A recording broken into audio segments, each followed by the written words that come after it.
Amém, igreja. Louvado seja Deus. Irmãos, eu peço agora, por gentileza, como o nosso querido diácono Gabriel orou, que cesse, irmãos, toda a conversa, desliga o teu celular, com exceção das pessoas que estão na escala, que estão trabalhando, que precisam andar pela igreja para fazer as coisas. No demais, irmãos, vamos ficar atentos ao que o Senhor falará esta manhã. Eu preciso, irmãos, não somente eu, mas todos que sobem aqui para pregar, irmão, a gente precisa muito dessa oração da igreja, porque a gente vai dar conta, irmão, de cada palavra que a gente fala. Então eu dependo muito dessa graça, dessa misericórdia, desse Espírito do Senhor, para que eu não fale aqui algo que não venha do trono, porque eu costumo dizer que Deus tem obrigação com a palavra dele, não com a palavra do pregador. Então estar aqui, irmãos, é assim uma grande responsabilidade, e eu preciso muito dessas orações dos irmãos, da igreja neste momento. Que a paz seja com todos nesta manhã.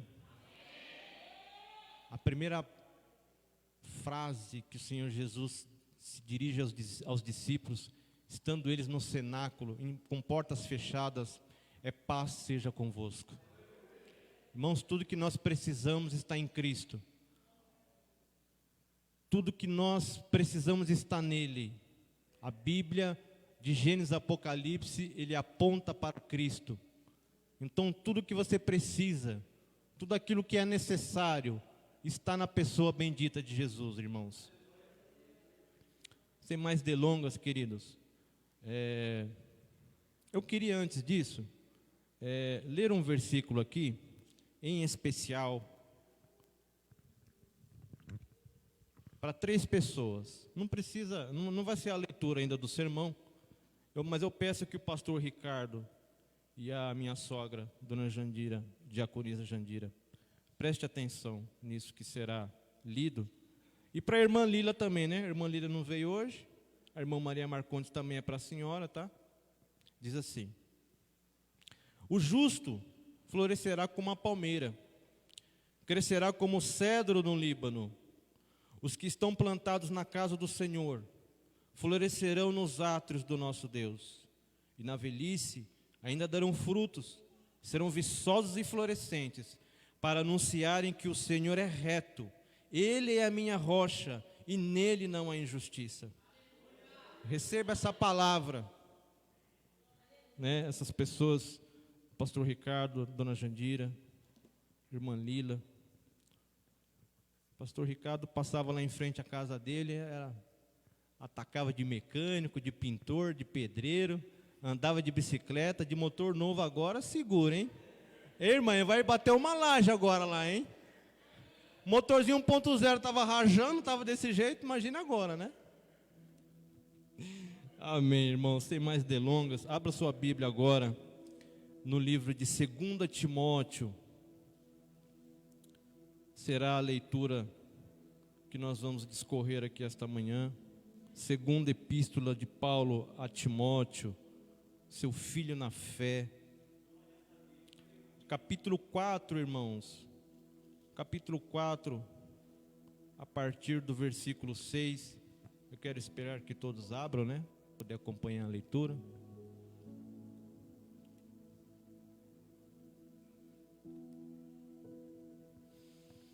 O que diz assim, irmãos? 2 Timóteo capítulo 4, do versículo 6 a 8, diz assim: porque eu já estou sendo oferecido por aspersão de sacrifício, e o tempo da minha partida está próximo. Combati o bom combate, acabei a carreira e guardei a fé. Desde agora, a coroa da justiça me está guardada, a qual o Senhor, justo juiz, me dará naquele dia, e não somente a mim, mas também a todos os que amarem a sua vinda. Amém? Pode se assentar, irmãos. Louvado seja Deus por estarmos aqui esta manhã.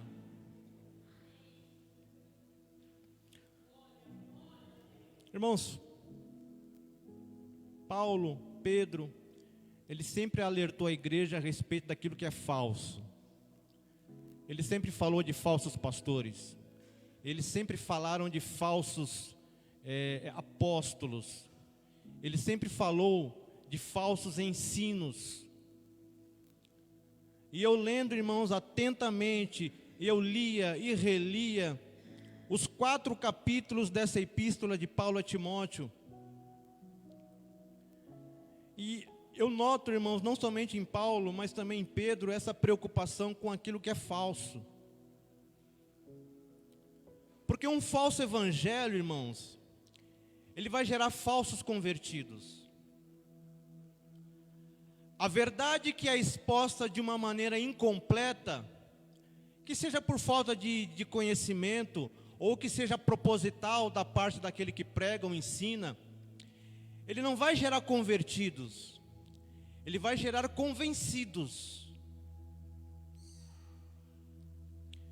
E aí nós temos um trabalho duplamente mais difícil com uma pessoa que recebe uma falsa verdade, que recebe um falso evangelho.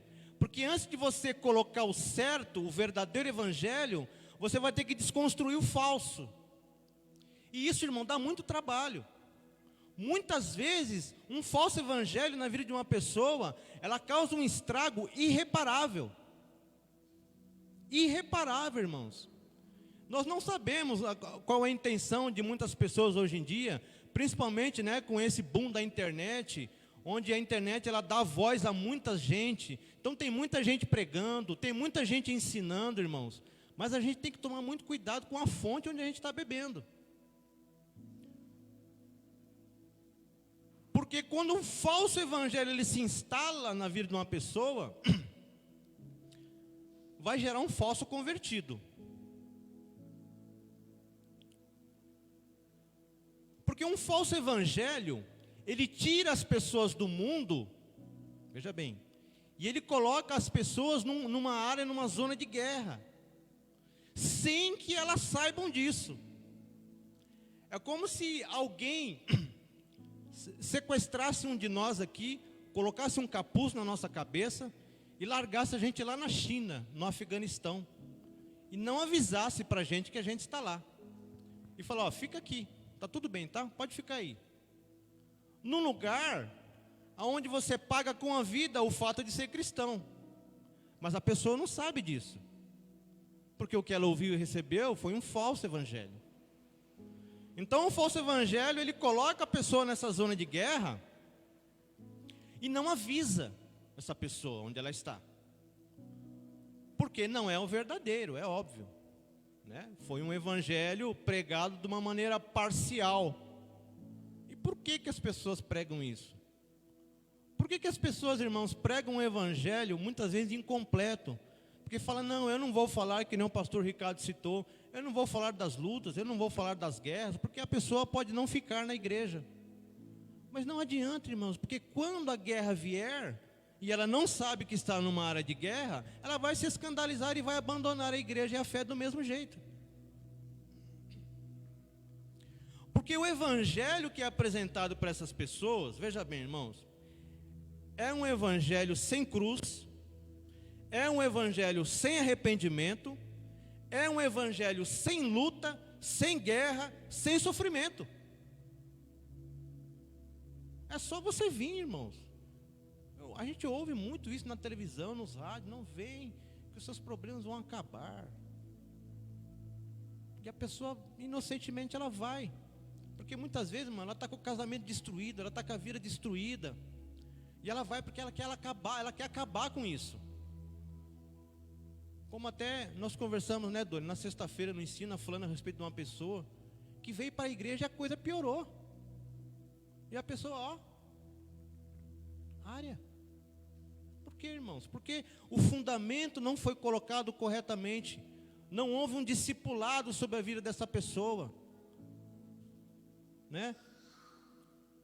Principalmente, irmão, nos dias de hoje, onde se diz que essa nova teologia da prosperidade é esse evangelho coach que está sendo pregado.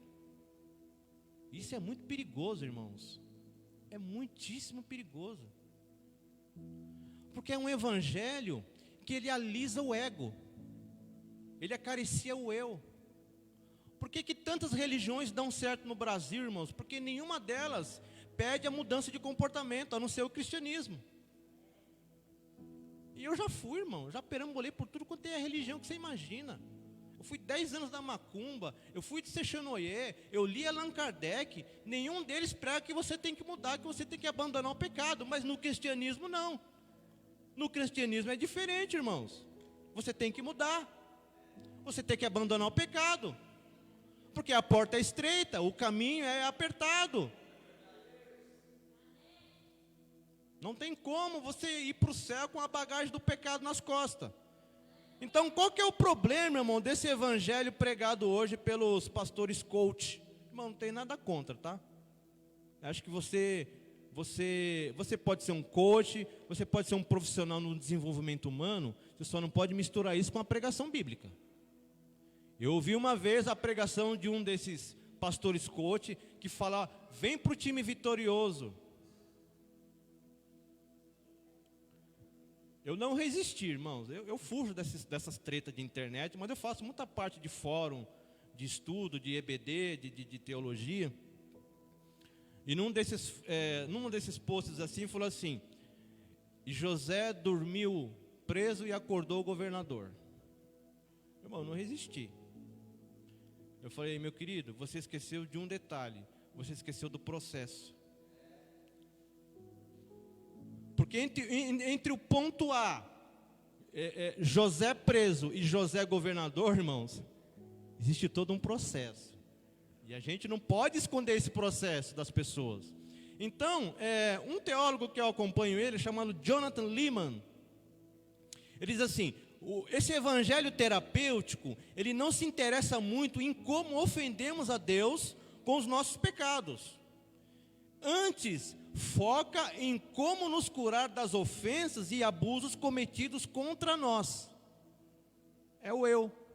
O meu euzinho não pode magoar.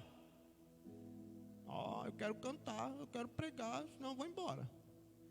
Eu saio da igreja. Se eu não dançar, eu vou embora. É o eu. É o alisamento do eu. É aquela coisa de que você não precisa mudar. Irmãos, e quando eu li os 4 capítulos dessa epístola, irmãos, eu aprendi com Paulo o seguinte: ele me ensina o que não é o evangelho. E ele me deixou, eu elenquei apenas três tópicos aqui que eu quero discorrer com vocês essa manhã. E eu tive que compactar tanta coisa, Gabriel, que para poder alinhar e ordenar as ideias aqui. Mas havia muitas outras coisas que eu podia abordar, irmão, mas por falta de tempo não vai dar. Então eu elenquei só 3 coisas daquilo que Paulo me ensina sobre o que não é o evangelho. Então, só para os irmãos se situarem, a segunda epístola de Paulo, irmãos, ela é uma carta de Paulo a Timóteo, né? Segunda epístola de Paulo a Timóteo, 2 Timóteo. Ela é uma carta que ela me emociona muito, porque já é uma carta fúnebre de Paulo. Paulo, ele fala lá no capítulo 4, que ele já está sendo oferecido como uma oferta de sacrifício. A epístola foi escrita por volta de 64 e 68 depois de Cristo. Nero era o imperador romano, louco. Ele incendeia Roma e ele incrimina os cristãos da época. Paulo, então, ele está nesses dias de Nero. Nero, ele então, culpando os cristãos pelo incêndio de Roma que ele mesmo causou. Então Nero, ele inicia uma perseguição contra os cristãos ferrenha, irmãos. Famílias inteiras como Gabriel, Maiara, o Doni, o Pedro, eram jogadas nas arenas para serem comidos pelos leões. Os cristãos serviam como uma fogueira para iluminar as ruas de Roma. Isso era ser cristão nos dias de Paulo sobre o império de Nero. E Paulo então não se sabe ao certo o motivo e nem o local onde ele foi preso, mas acredita-se que pelo fato dele ser cristão, ele foi então preso, porque então os cristãos estavam sendo culpados por esse incêndio que o próprio Nero causou. É a segunda prisão. A primeira prisão de Paulo, ela foi uma prisão assim, vamos dizer, mais light, mais tranquila, porque a primeira prisão de Paulo foi um levante dos judeus para pegar Paulo. Então o que Paulo faz na primeira prisão? Ele apela para César. Ele fala: opa, eu sou cidadão romano, eu quero um julgamento lá em Roma. Mas tudo já fazia parte de um plano de Deus para Paulo, porque Paulo precisava levar o evangelho lá para a alta cúpula do Império Romano. E Paulo fez isso com excelência na primeira prisão. Ele foi lá para Roma e ele prega o evangelho lá para os nobres, né? E ele é preso numa prisão domiciliar, né? O que seria hoje aquela prisão de tornozeleira eletrônica. Paulo aluga uma casa, ele mora ali, acho que por volta de 2, 3 anos nessa casa, sob a escolta de um guarda centurião romano, mas ele tem toda a liberdade de pregar e de ensinar o evangelho. É tanto que ele chama os judeus nessa época e ele prega para os judeus. E é uma grande contenda ali entre os judeus, porque uns criam, outros não criam, né? Mas Paulo ficou ali. E você pode estar vendo isso lá no livro de Atos depois. Não abra agora, irmãos. Leia na sua casa. Atos 28, do 16 ao 31. Você vai ver toda essa história da primeira prisão de Paulo. Então a primeira prisão de Paulo comparada com essa, irmãos, está tranquilo, foi suave. Paulo agora, irmão, porque Paulo na primeira prisão, o povo judeu que estava contra Paulo era inimigo dos judeus. Veja bem, a segunda prisão, que é essa agora, Roma está contra Paulo. Não é mais os judeus. O Império Romano está contra Paulo. Porque ele é tido como um criminoso de alta periculosidade. Ele está preso numa masmorra fétida, insalubre, úmida, escura, sozinho, abandonado. E ele sabe que dali ele vai para o martírio e para a morte. Ao contrário da primeira prisão, que ele sabia que em breve tempo ele estaria de novo fazendo as suas viagens missionárias. Mas não, na segunda prisão, Paulo está ciente, irmãos, que ele vai sair dali para o martírio e para a morte. E reza a tradição que Paulo foi decapitado. Ele perdeu a cabeça. Então, irmãos, com base nessa introdução aqui, Paulo ele me ensina o que não é o Evangelho. E o primeiro tópico, irmãos, que eu lendo as 4 cartas, os 4 capítulos dessa carta, a primeira coisa que o Paulo me ensina é que o Evangelho, irmãos, ele não é antropocêntrico. Você fala, que palavrão é esse, Maurício? Eu vou explicar. Antropocêntrico, do antropocentrismo. É uma forma de pensamento comum a certos sistemas filosóficos e crenças religiosas que atribui ao ser humano, ao euzinho, ao meu querido ego, atribui ao ser humano uma posição de centralidade em relação a todo o universo. Parafraseando, o que é um evangelho antropocêntrico? É aquele evangelho onde eu sou o centro das atenções. O mundo gira ao meu redor. Louvado seja mim, engrandecido seja eu. Eu sou o centro das atenções. E Paulo me ensina, irmãos, que o evangelho não é antropocêntrico. Por que, Maurício, você fala isso? Porque, irmãos, a preocupação de Paulo nesse cenário de morte, de martírio, de tortura, de pressão psicológica, de tortura física. Irmãos, em nenhum momento eu encontrei na Bíblia uma preocupação de Paulo com respeito à sua situação. Ele não fez em nenhum momento uma oração a Deus dizendo: Senhor, me tira desse sofrimento. Eu percebo que a preocupação de Paulo, irmãos, não é consigo mesmo. Ele não está preocupado com ele. Ele não está preocupado que ele vai sair dali para morrer. Ele não está preocupado que ele está preso numa cela de 2 metros quadrados, sozinho, abandonado. Ele fala aqui, irmãos, no capítulo 1, versículo 15. Bem sabes isto, que os que estão na Ásia, todos se apartaram de mim, entre os quais foram Fígelo e Hermógenes. As pessoas estão com vergonha de Paulo, porque Paulo fala para Timóteo, Timóteo, não se envergonhe do testemunho de Jesus Cristo e nem das minhas cadeias. Ele fala a Timóteo, sofre comigo como um bom soldado as aflições de Cristo. Ele está abandonado, irmãos. As pessoas estão com vergonha agora de falar com Paulo, de procurar Paulo, porque agora Paulo é um criminoso. Ora, o que vão pensar se me virem falando com Paulo, Doni? Falou, ó, o Maurício está falando com um criminoso na cadeia lá.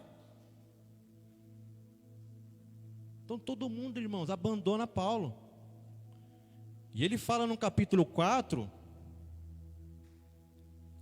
no versículo 16, ele diz o seguinte: ninguém me assistiu na minha primeira defesa. Ele diz, antes, todos me desampararam. Então ele está sozinho, ele está abandonado, ele é tido como um criminoso. Mas ele não está preocupado com isso, irmãos. Eu fico, meu Deus, como assim, Paulo? É como o Senhor chegou para Moisés e falou, Moisés, você não santificou o meu nome no meio do povo. Você não vai entrar na terra. Você vai subir no monte, eu vou te mostrar a terra, e você vai morrer ali. Capitão Nascimento, não vai subir ninguém. E aí, irmãos, eu entendo que a preocupação de Paulo, como a preocupação de Moisés nesse texto, não é consigo mesmo. Porque Moisés vira para Deus e fala, Senhor, a preocupação de Timóteo, Cleiton, quem que vai introduzir o povo? Ele não pede pela vida dele. Você entende isso, irmãos? Que o evangelho, ele não pode ser antropocêntrico. Moisés vira para Deus e fala, Senhor, quem que vai introduzir o povo? Eu falo, hello, Moisés, Deus está falando que você não vai entrar na terra, cara, você vai morrer. Mas a preocupação dele não é essa. A preocupação dele é quem vai introduzir o povo.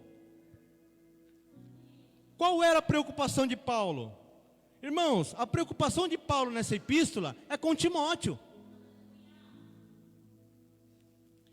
Paulo, ele está preocupado com Timóteo. Ele está preocupado, irmão, com a igreja. Porque ele fala a Timóteo, vem ter comigo depressa, para que eu, com a imposição das minhas mãos, eu desperte o dom que há em ti. Rapaz, Deus tem obra na sua vida.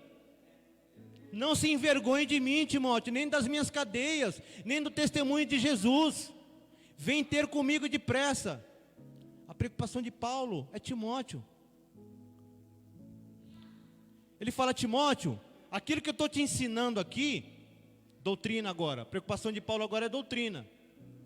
Ensina a homens fiéis, idôneos, para ensinar os outros.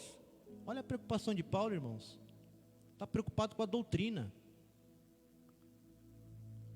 Paulo se preocupa com os apóstatas dos últimos tempos. Capítulo 3. Paulo elenca 19 características dos crentes dos últimos tempos, pastor. E você sabe qual que é a primeira característica que Paulo elenca? Os homens serão amantes de si mesmo. Ego. Eu me amo. Primeiro eu. Depois quem sabe Deus. Primeiro eu. Depois quem sabe o meu irmão, a minha igreja, a minha família. Mas primeiro eu. E Paulo fala para Timóteo, Timóteo, cuidado. Paulo fala assim para Timóteo, afasta-te destes. Sabe, irmãos, uma vez Jesus falou, não dê pérola aos porcos. Não dê pérola para quem está cuspindo, pisando e chutando. Paulo fala para Timóteo, Timóteo, se afasta desses. Então Paulo está preocupado, irmão, não consigo mesmo. Ele está preocupado com Timóteo, com o bem-estar de Timóteo. Ele está preocupado com a igreja. Ele fala assim, eu estou sendo oferecido como uma oferta de sacrifício. Vem ter logo comigo, Timóteo. porque eu preciso passar o bastão. Era a preocupação de Paulo, irmãos, era quem ia dar início, continuidade, aliás, ao ministério. Era a preocupação de Paulo, quem que vai agora ser a coluna da igreja, quem que vai continuar levando a sua palavra. Era essa a preocupação de Paulo, irmãos. Porque Paulo não era antropocêntrico, não era ele.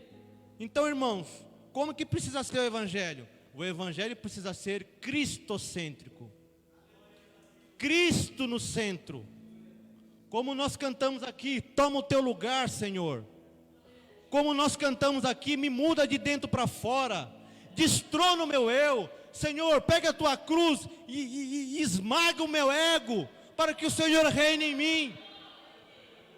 Porque quando Cristo reina, irmãos, não é mais eu. Jesus fala assim agora, termina de conjugar o verbo. Eu, tu, ele, nós, vós, eles.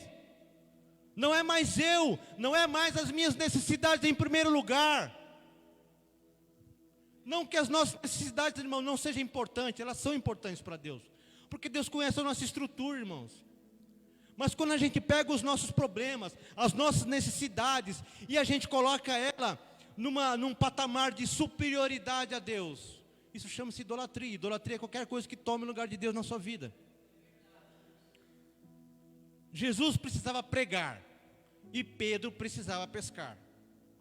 Pedro ficou a noite toda jogando a rede e não pescou nada.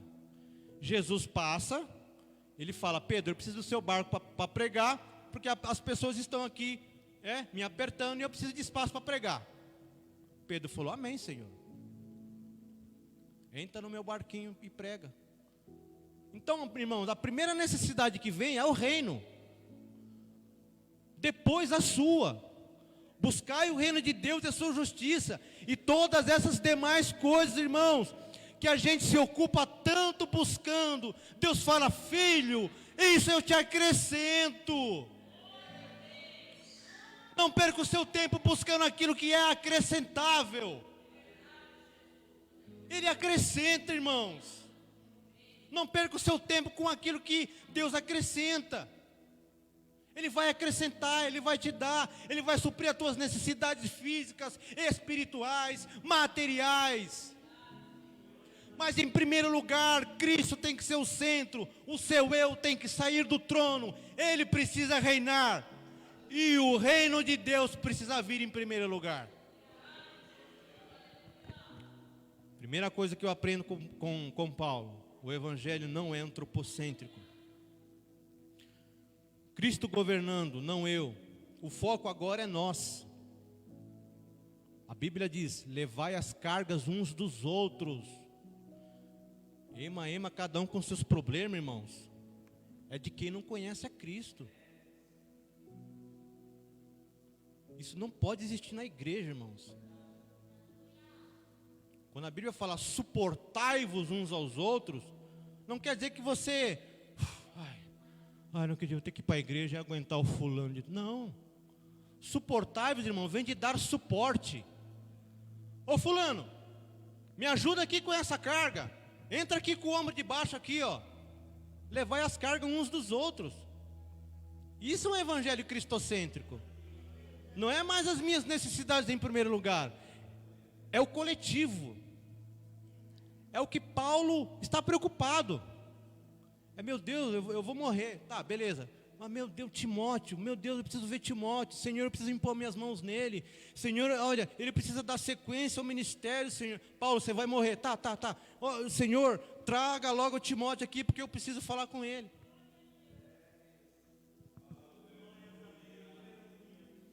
Irmão, eu queria ser a bactéria da frieira de Paulo. Porque... Gabriel, os caras viviam um cristianismo, cara, num nível assim, num patamar, cara, que, sabe, ser crente no século 21, cercado de todo esse conforto, né, de toda essa estrutura que a gente tem. Irmão, eu não consigo me imaginar qual seria a minha reação no lugar dele. Como eu reagiria. Irmãos, eu não sei. Segue aqui. Irmãos, olha bem, umas 6, 7 horas, 8 horas para preparar esse sermão. Se passar um cadinho aí, irmão, eu sei que você está doido para comer aquela macarronada. Fica comigo aqui, irmãos. Então, seguindo aqui. O que não é o Evangelho? Irmãos, o Evangelho não é um retiro de férias. Você não está na Disneylândia. Lembra que o verdadeiro Evangelho, o falso, ele te tira do mundo, ele te coloca numa zona de guerra, mas ele não te avisa e nem te prepara. Então, o Evangelho, o verdadeiro Evangelho, ele nos prepara para essa guerra. O verdadeiro Evangelho, ao contrário do falso, ele nos tira do mundo. E aí entende-se como o mundo, irmão, todo esse sistema maligno dominado por Satanás, ele nos coloca numa zona de guerra, mas ele nos prepara e nos avisa para isso, queridos. Então você fala assim, Maurício, se o Evangelho, ele não é um retiro de férias, eu não estou na Disneylândia, o que é o Evangelho? O Evangelho é guerra, irmãos. É guerra. É guerra.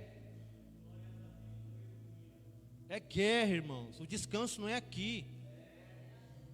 A gente precisa, irmãos. Você fala, Maurício, vai ser sempre guerra? Meu Deus, você só prega isso. Vai ser sempre sofrimento? Vai ser sempre aflição? Não, querido, não vai. Vai ter a bonança.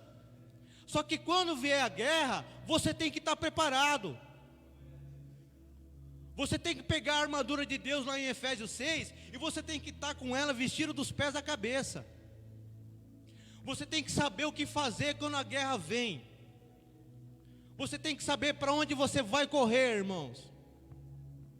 O que a gente não pode fazer é depois que a guerra passa, a gente, eu tiro o capacete da salvação, eu tiro a couraça da justiça, eu jogo o escudo da fé no chão.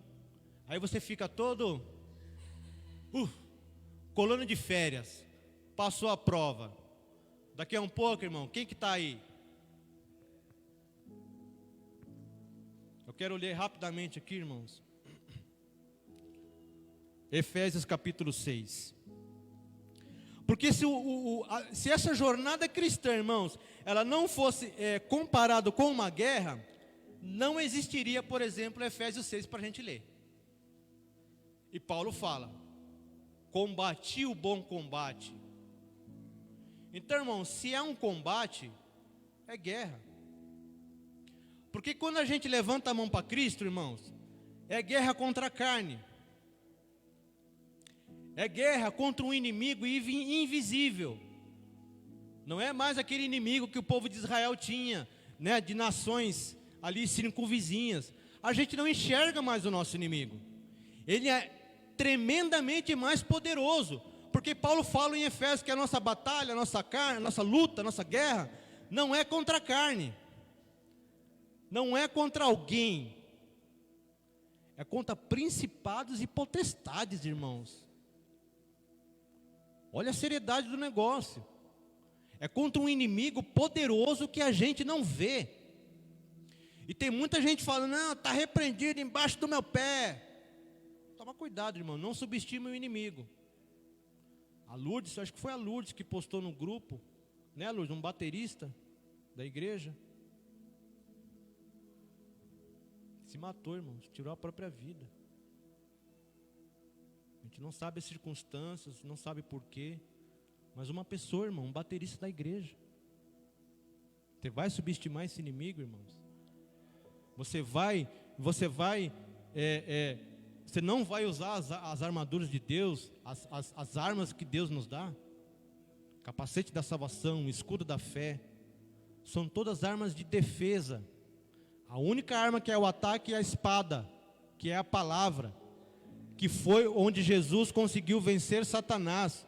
Está escrito, está escrito, está escrito. Essa guerra que o verdadeiro evangelho nos coloca, ele nos capacita e ele nos arma para ela, irmãos, não para sermos derrotados, mas para sermos vencedores.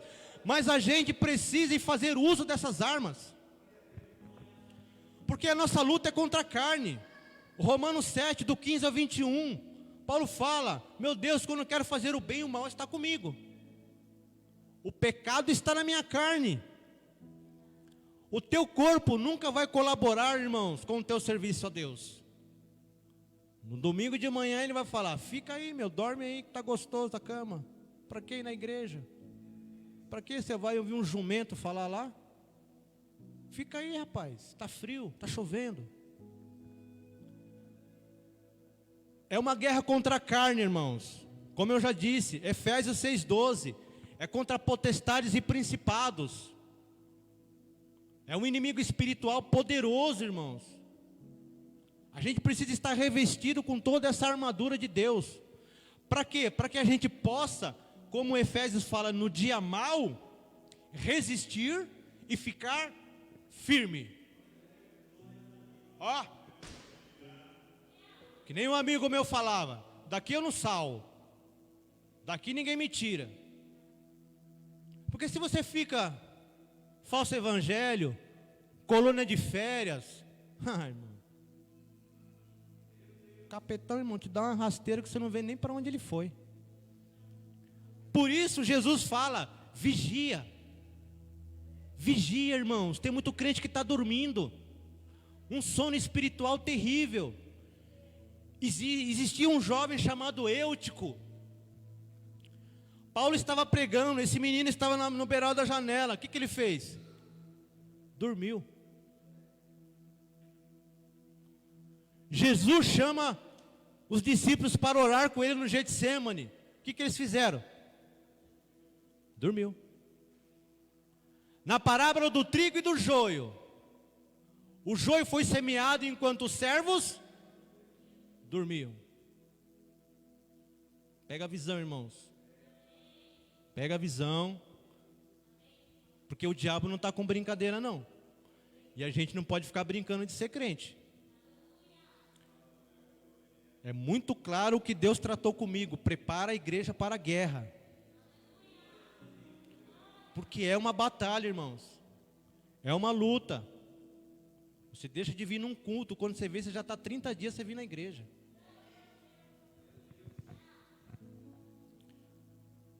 Irmãos, eu fiz algumas referências aqui, quem estiver anotando: Romanos 7, do 15 a 21, a luta contra a carne, a guerra contra um inimigo invisível, Efésios 6, 12, a guerra contra o mundo, né, o sistema. O mundo jaz no maligno, irmãos. Quando você levanta a mão para Cristo, né, o mundo se volta contra você.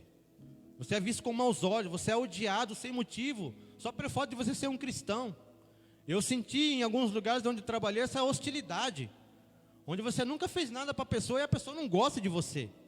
Mas você sabe, irmão, que quem está na luz incomoda quem está nas trevas. 1 João 5,19, o mundo jaz no maligno. Depois você leia lá em Efésios 6, do 10 ao 17, a armadura de Deus. E por último, irmão, mas não mais importante, o que não é o Evangelho? Irmãos, o Evangelho de Jesus Cristo, o verdadeiro e genuíno Evangelho, ele não é uma fonte de enriquecimento, como muitos estão enriquecendo às custas do Evangelho. Deus vai cobrar, irmãos. Deus vai cobrar. 1 Pedro capítulo 5. É só um texto que me vem à mente aqui. Pedro dando um conselho aos presbíteros, dizendo: eu também sou presbítero como vocês. Ele diz: apacenta o rebanho de Deus, não como dominadores, não com torpe ganância, mas de boa vontade, sabendo que quando o sumo pastor se manifestar, irmãos, esses que apacentam, esses que são colocados como responsáveis de igrejas, eles receberão a imarcessível coroa da glória. Mas tem pastor brincando com o Evangelho, irmãos. E com Paulo eu aprendo, irmãos, que o Evangelho não é uma fonte de enriquecimento. Você fala: Maurício, de onde você está tirando isso? Vou ler aqui para vocês. Nós lemos aqui 2 Timóteo, né? Do 4, do 6 a 8. A gente vai ler agora 2 Timóteo, do 4, do 9 ao 13.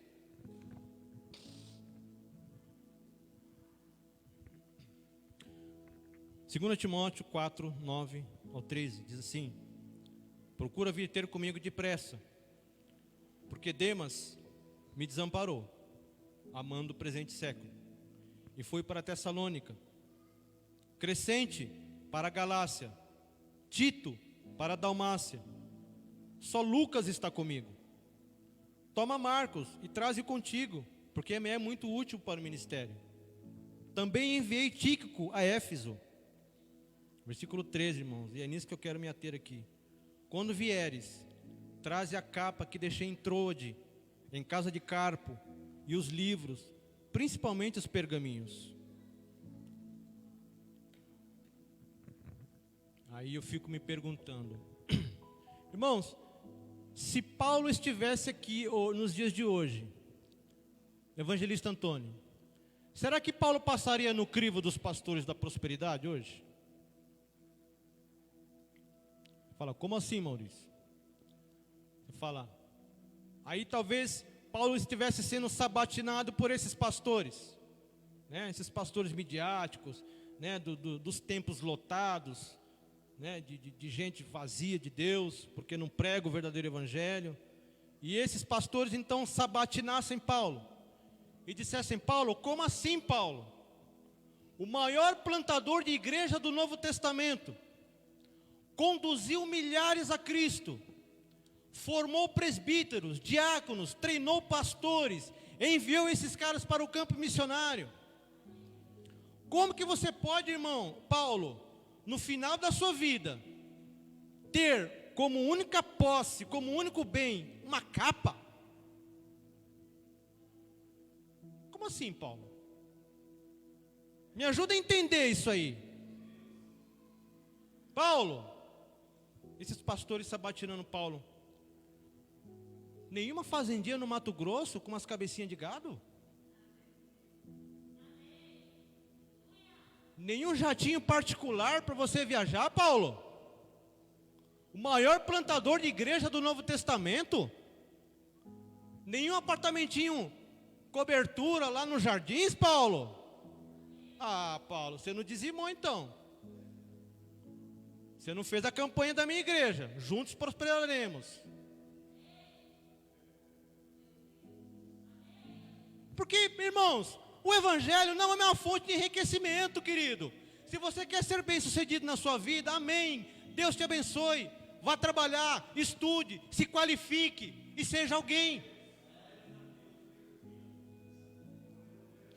Mas não fique inventando campanha mirabolante para ficar arrecadando dinheiro. Porque o dia que isso acabar, você morre de fome. Não sabe fazer mais nada, só sabe enganar o povo.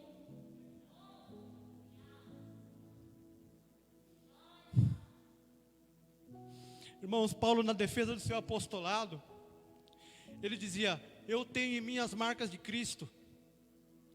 Irmãos, eu vejo Paulo um cara todo estourado. Eu vejo Paulo, irmãos, um cara todo cheio de cicatriz, de açoite, de apedrejamento.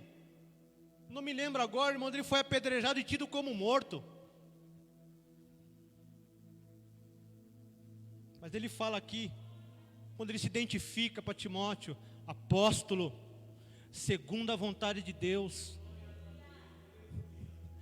Não é esses apóstolos mequetrefe de hoje em dia, irmãos, na sua salinha de ar-condicionado, com o seu sofazinho confortável. Vai ser apóstolo de verdade, cara. Vai onde o evangelho precisa ser pregado. Sabe aonde, Gabriel? No fronte. Lá onde Davi mandou Urias, no olho do furacão. Vai ser apóstolo lá, cara. Vai pregar o evangelho para quem não conhece lá. Vai pregar o evangelho onde ser cristão custa a sua cabeça. Lá no Afeganistão, lá na China.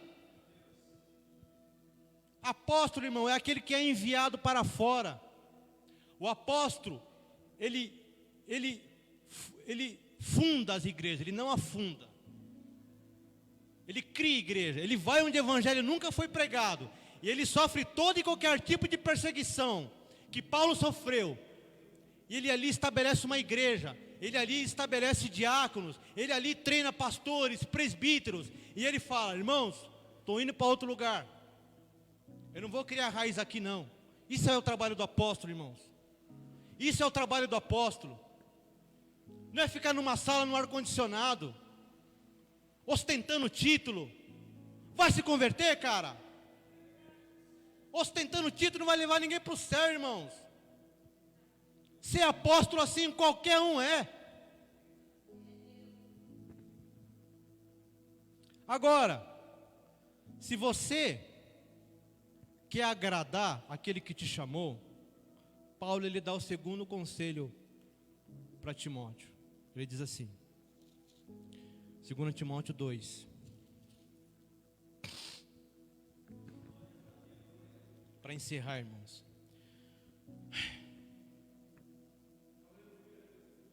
2 Timóteo capítulo 2.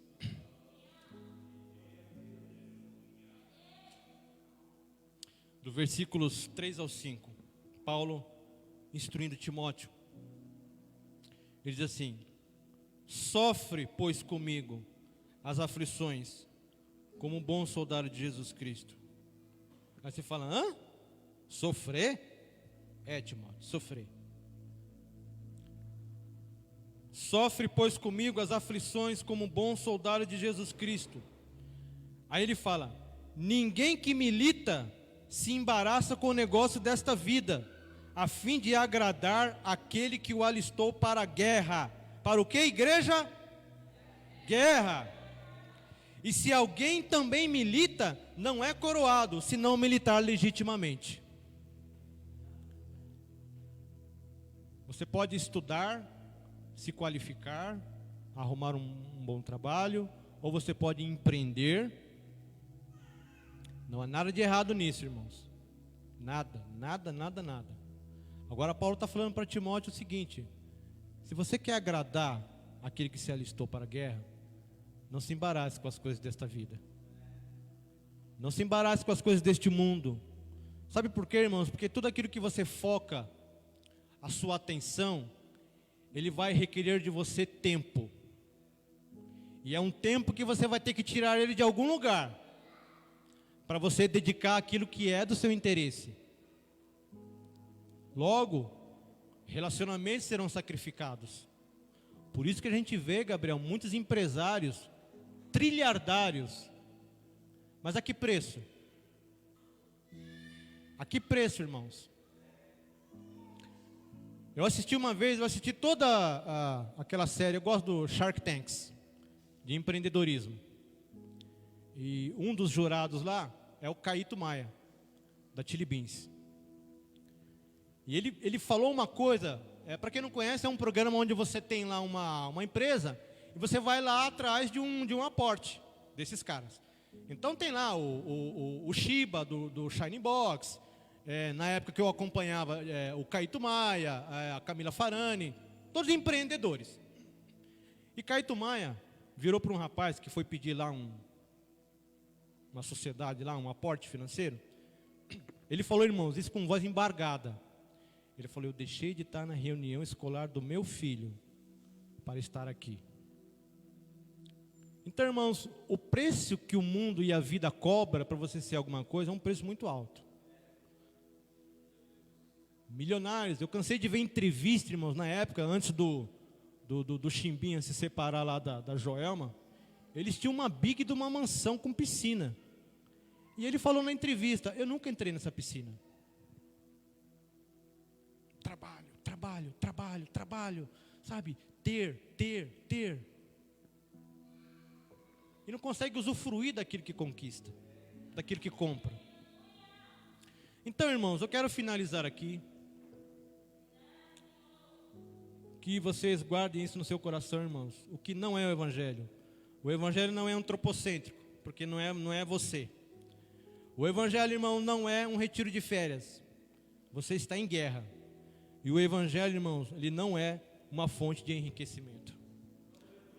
Vamos guardar, irmãos, essa palavra no nosso coração. Que Deus os abençoe. Que o Senhor possa nos guiar e nos conduzir, irmãos, na trajetória dessa vida da maneira mais sábia possível. Para que a gente não se embarace com as coisas deste mundo. E a gente perca o foco da nossa pátria e do nosso alvo, que é Cristo. Amém?